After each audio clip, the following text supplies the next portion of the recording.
And part of my journey is that I ended up dropping out of college to work for myself full time. And it was one of the scariest decisions that I've ever made because I'm first generation American to two Liberian parents. And so their expectation is we're going to come to this country, we're going to start a family, we'll be able to put our kids through school and they can get a good job. And, you know, they have the American dream in their mind.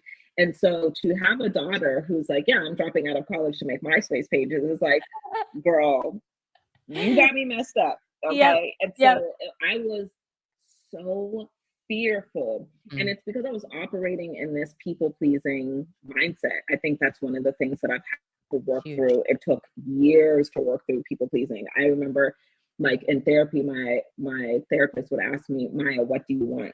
And it was so hard to answer that question because the answer would be rooted in what is the appropriate response based on, is this receptive to my parents? Is this receptive to the person I'm dating? Is this receptive to social media?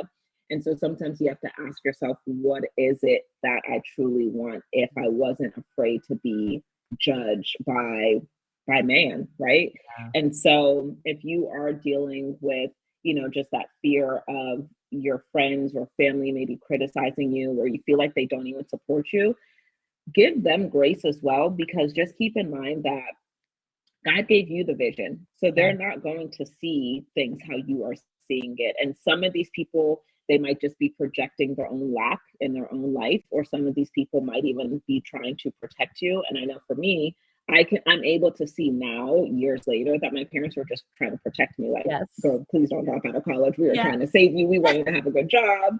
And I could see that they were trying to protect me, but I knew then that something didn't feel right. I didn't have the spiritual maturity back then to say like, oh, it's my intuition or it's the Holy Spirit. I could sense that I need to go full time in my business. So I'm grateful that I made that scary decision. It took years and it was the scariest decision, but it was also the most impactful decision because I wouldn't have been here had I kept trying to please my parents, who were also not God.